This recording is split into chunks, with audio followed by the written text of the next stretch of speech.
So if you have to play a Jay-Z 45, right, record, that is, for those who don't know what a 45 is, if you have to drop a Kanye West, if you have to drop this, if you have to drop that, if you have to play a Calypso song, in the midst of your dub plates, whatever you can do to create the excitement for everybody to go home and say, listen, I had fun.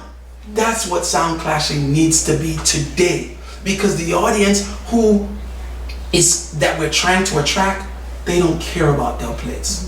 They don't care that Bounty Killer did 50 dub plates for your sound.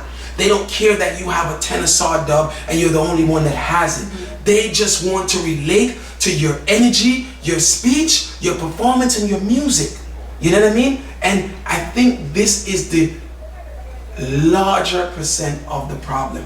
We're stuck in this time warp where even if we voice a brand new song, we put the song on a rhythm from the 70s and it's so slow, it's not entertaining, and the youth are not entertained. Watch out, boom shot. You tell him say there's a make the way to Merman now. So this one is a sure shot. Him can't stop. Boom shots. Boom shots. Kind of just sit back, look at what's going on, and change with the times. Right. Evolve. Yes, evolve is the word I'm looking for. So, on that note, how does that happen? How do you hit all those points where, you know, sound system culture can be identified in the right way? How can all of these things happen? You touched on something about artists who get picked to do certain things in this new generation of things that are happening, but they might have a part to play where they're not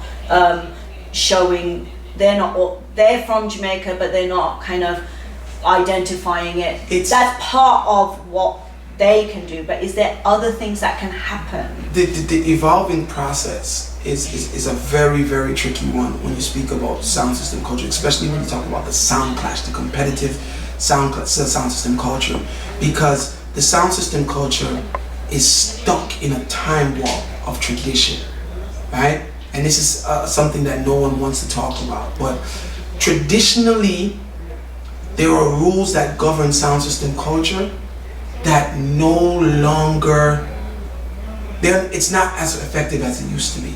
So there's this thing where you may say, okay, in a sound clash, only dub plates can be played. If you're not playing dub plates, then you're not a song boy. You're not a strong song boy if you gotta play dub plates.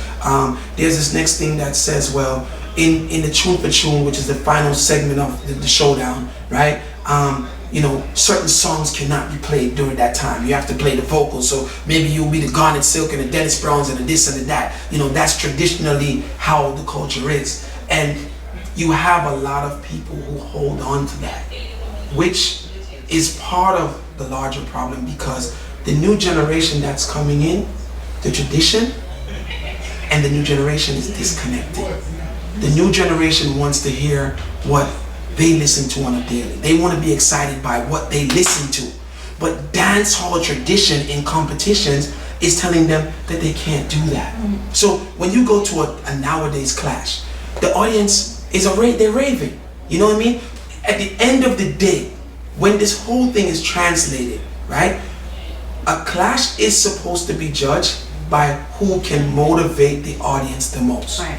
Who the audience motivates for. So if you're doing something that is traditionally correct, but it no longer motivates the audience, then something has to be wrong, right? The audience needs to be able, or the soundmen them need to drop this tradition or modernize tradition, so to speak, right, which sounds crazy, into what will allow them to motivate the people that they perform for. So if you have to play a Jay-Z 45, right, record, that is, for those who don't know what a 45 is, if you have to drop a Kanye West, if you have to drop this, if you have to drop that, if you have to play a Calypso song, in the midst of your dub plates, whatever you can do to create the excitement for everybody to go home and say, listen, I had fun. That's what sound clashing needs to be today, because the audience that we're trying to attract, they don't care about dub plates. They don't care that Bounty Killer did 50 dub plates for your sound. They don't care that you have a tenor saw dub and you're the only one that has it. They just want to relate to your energy, your speech, your performance, and your music. You know what I mean? And I think this is the larger percent of the problem.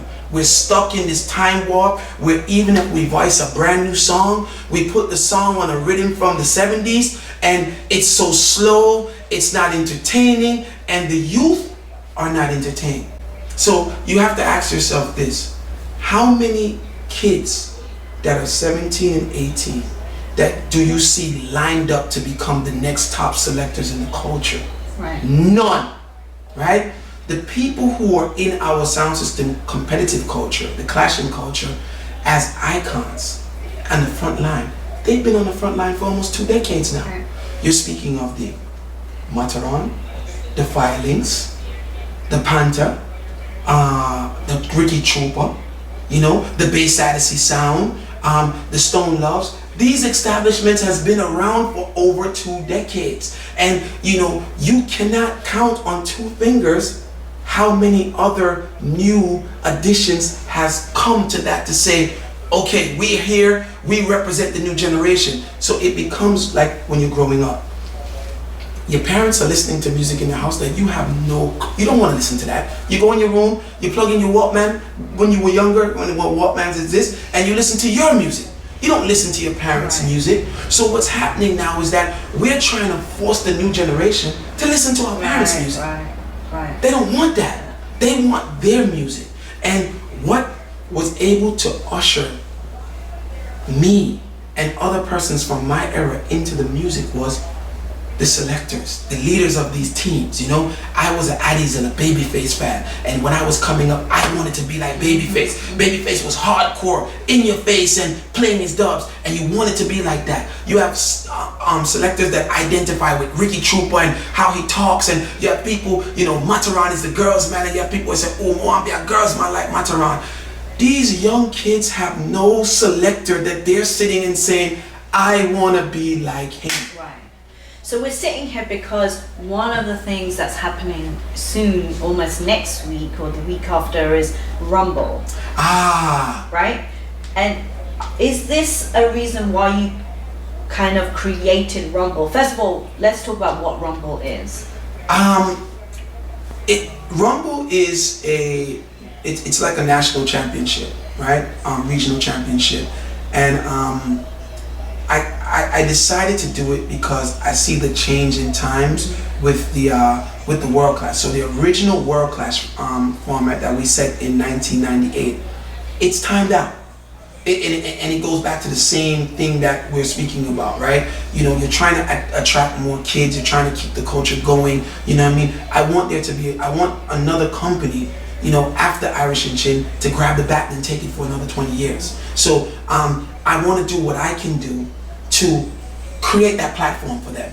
You know what I mean? So the younger kids or the younger promoters can have something left out of sound system culture when they decide to come in, right? So with that being said, the Rumble series is basically going in different territories around the world and looking for non-iconic selectors and sounds, no world champions, no one of huge international merit. Local merit is fine, right?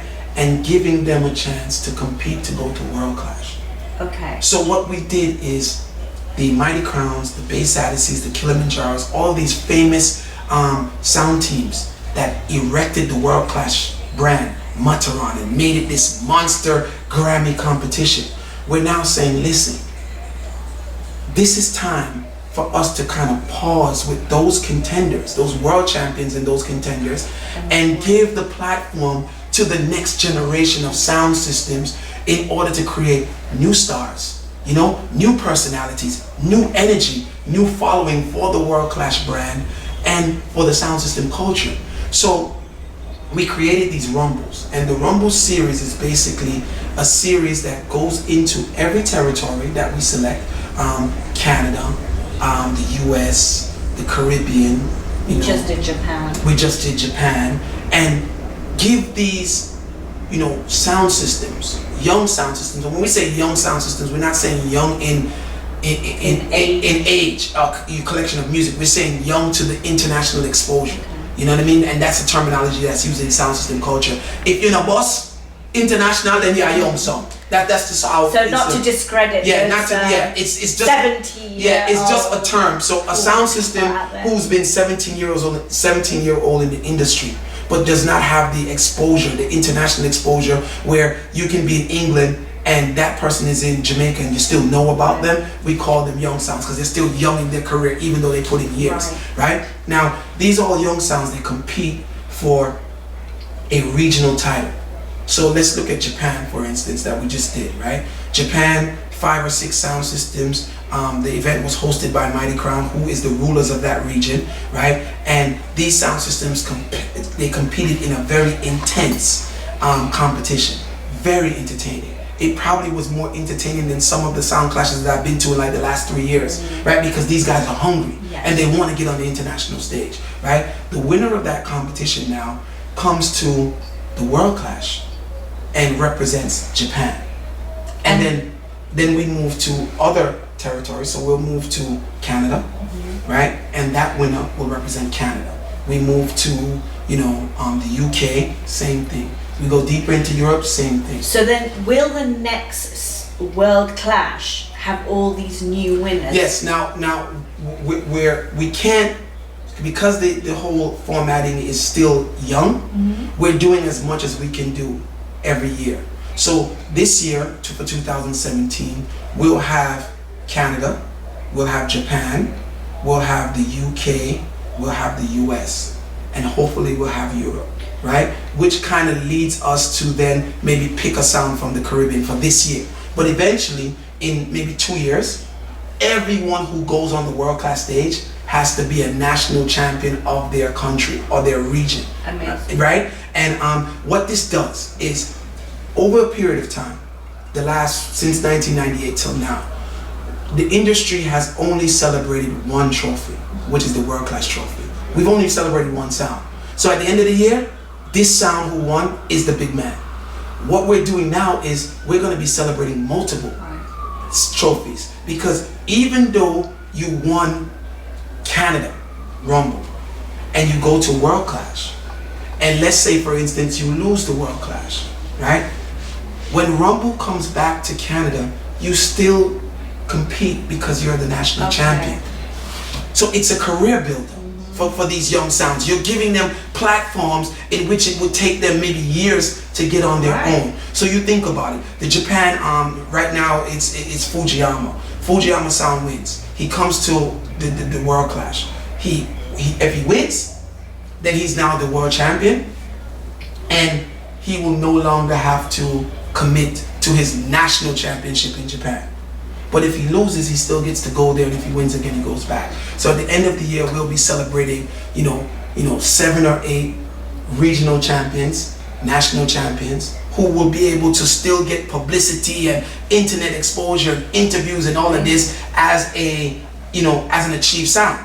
And then they go for the ultimate goal, and then we worked out something with the Junior Gong, where in the years moving forward, if the sound system that wins World Clash will then be represented on the Jamrock Cruise. Okay, and that happened this year, right? That happened this year because the sound system who won, again, total success story. King Turbo. We did Rumble Canada. King Turbo won Rumble Canada, right?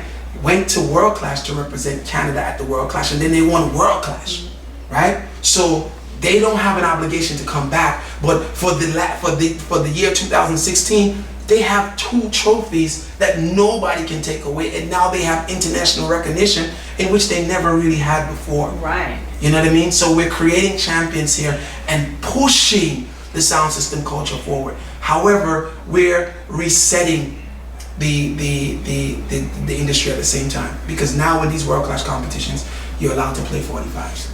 You can play your hip hop, you can play your soca, you can play whatever you want to play during your round in order to get your point across. You know what I mean? And then we have a round in it where the last 3 sound systems that are still alive or still in the competition, we call that the 45 shot lock round, which means that only doublets can play. So we still honor the tradition of sound system culture. You know what I mean? In there. So everybody gets it, because the ideal of this is this.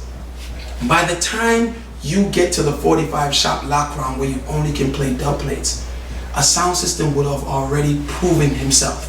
You know, so even though in World Clash there's one champion, right? One winner, there can be multiple champions because people can get to start their career just having a great performance. Someone in the crowd will say, yo, the song from the US never win, but put up a good fight and him bad. And then now his phone will ring and say, yo, I need you to come to my town to clash against this sound. And it spirals into new blood, new competitions, new faces, new energy, and new things. But in order to keep the industry going, you know, the approach that I'm trying to take is that sound boys need to have something to look forward to. You know, for many years, you know, a lot of the younger sounds would go to World Clash and they just look at the World Clash stage and they see this World Clash stars and they dream of being up there, but it was a dream that possibly would never happen. Well, they have no stepping stone. Right. Now we brought the dream right to them and say, listen, create a little noise in your region and then you might be selected for the Rumble. Because there's no real, what would you call it, preliminary match to get into the Rumble. It's pretty much, we look at who is creating noise in that region and then we say, okay, we're going to give you a turn, give you a turn, give you a turn, give you a turn. Now, the Rumble lineups are made of clashing sounds, juggling sounds. It's not like once upon a time at World Clash where no juggling sounds allowed. So when we're looking at this thing, we would never look at a Metro Media, Stone Love, or none of them because they're a juggling sound, right?